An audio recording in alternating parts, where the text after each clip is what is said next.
Hello, everyone, and welcome back to the Dr. Nasir Shaikh Show. I'm your host, Dr. Nasir, and what's on tap for today?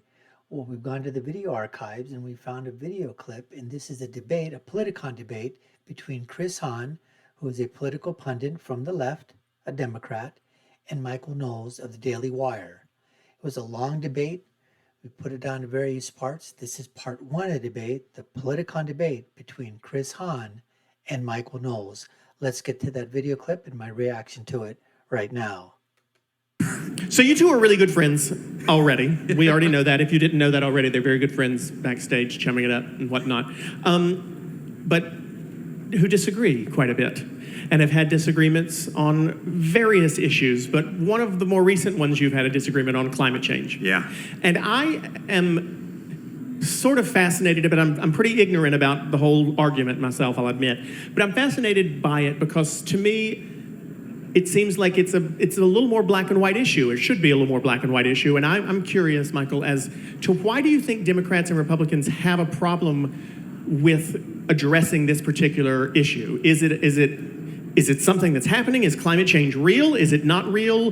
Does the science matter? Does it not matter? Why is there a disagreement? I think you've just explained why, because there are so many questions involved when we talk about climate change. For the right, at our best, we approach climate change with an air of scientific detachment. For the left, at its worst, it approaches climate change with an air of religious attachment and with political opportunism. So very often, in the past few months, you've seen NBC News put forth a climate confessional. That is so that you can go and confess your sins against the climate like you would do in any Catholic church. You have the sin of pollution, you have the redemption of recycling. You can even purchase indulgences, as in the medieval church, through the form of carbon tax credits. There is a real sense of eschatology, the end of the world. We're facing a mankind extinction, which of course there's no scientific evidence for. There is some evidence that the Earth is warming. It's entirely possible that it's warming, but the question is, how much will that be harmful? What do we do to stop it? The left has already assumed that it's the worst, the world is going to end in 10 years, and there's really little evidence of that. The other thing that poisons this issue is that the left approaches it with a great degree of political opportunism. So in the Green New Deal, the $93 trillion Green New Deal that so many presidential candidates have endorsed, Joe Biden, Bernie Sanders, Kamala Harris, so many Democratic senators, AOC wrote it. In the Green New Deal, you have not just environmental measures, but you also have reparations for slavery.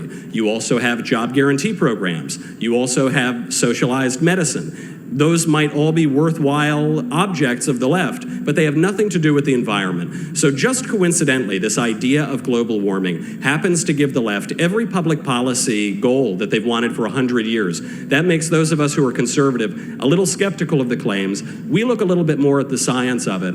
And if you even raise that question, the left calls you a denier and they say you should be silenced in the public square. Do you?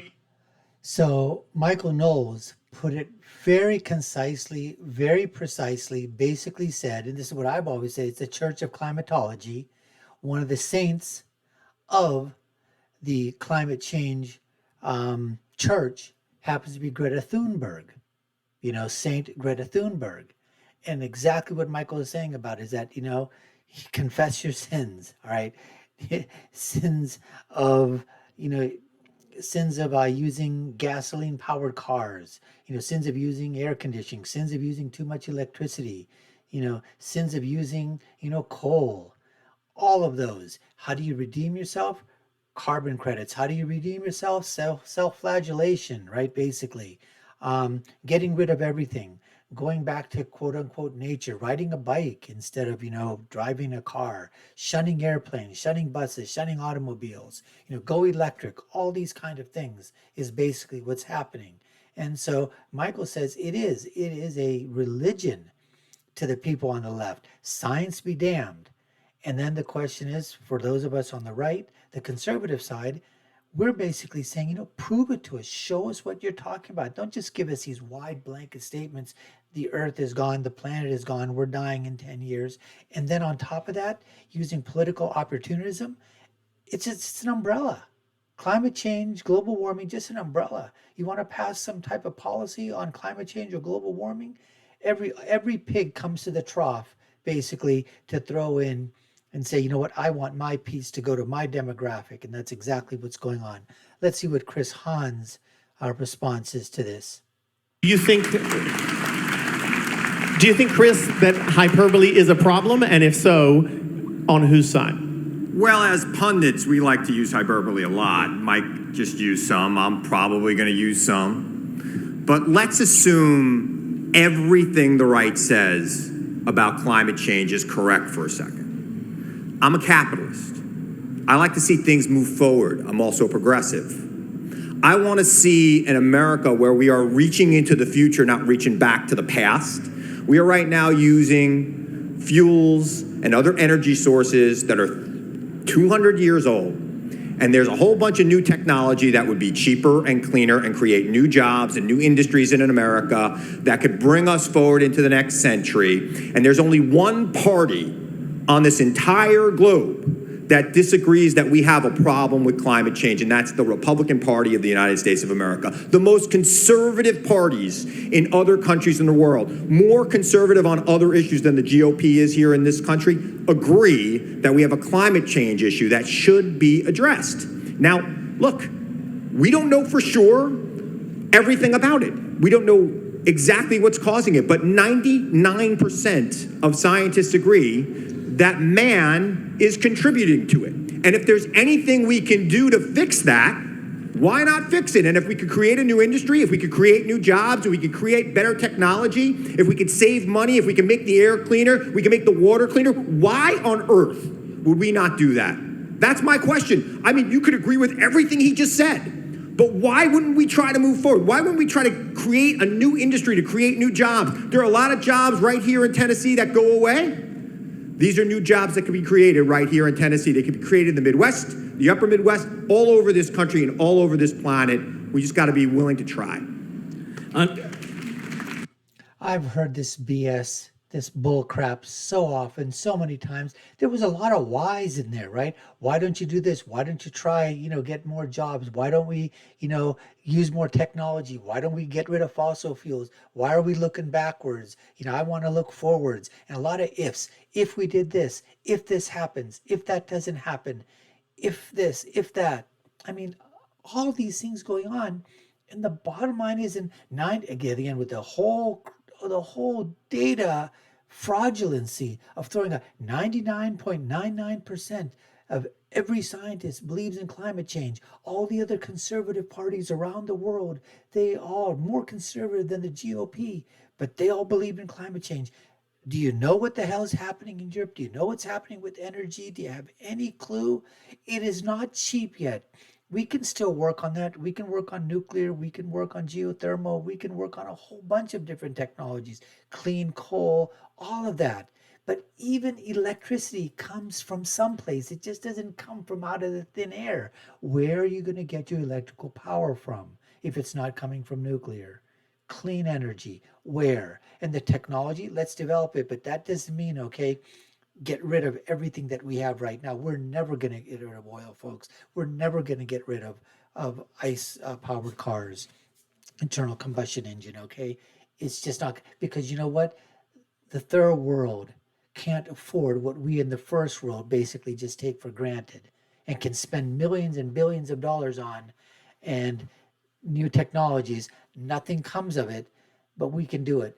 Third world countries can't afford to do that, let alone have the people that live in those countries, adopt those kind of measures that we basically are just social justice warring and virtue signaling to everybody else.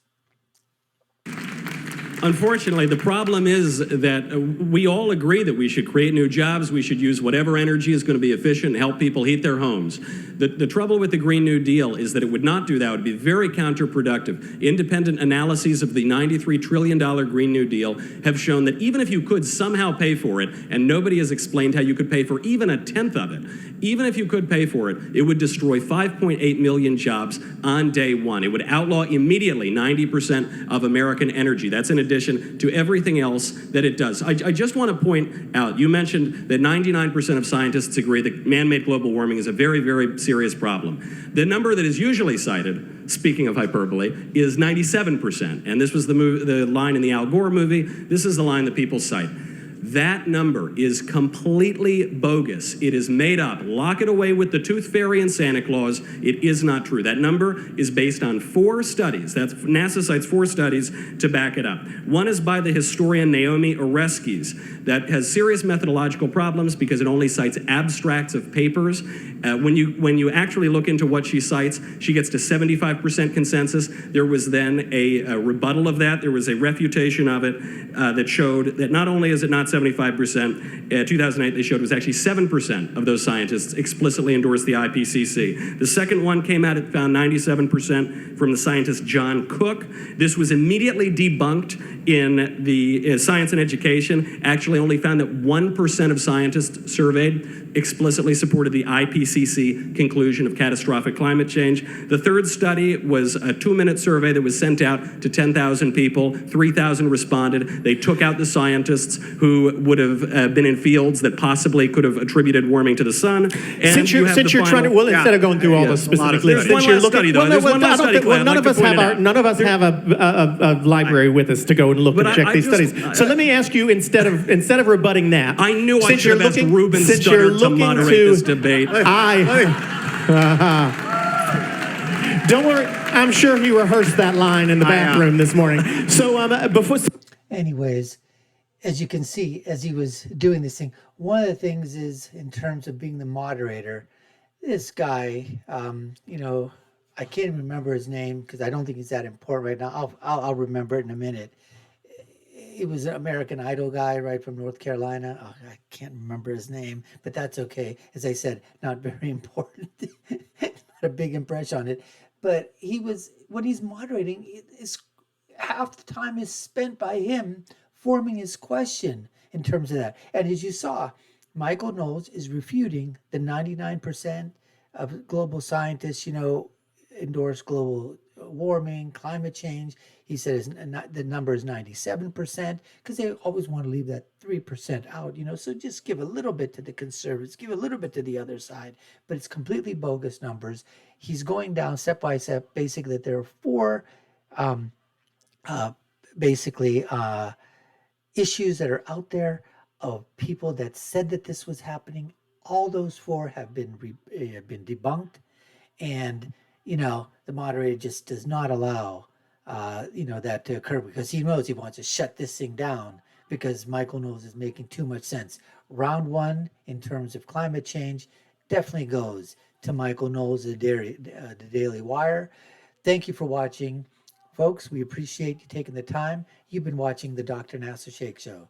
I've been your host. My name is Dr. Nasir. If you haven't done so already, subscribe to our channel, hit that notification bell, like, share, and follow us. Let us know what you think in the comments below. I'll leave you with my final thought, which is, when you're right, you're right, and when you're left, you're wrong.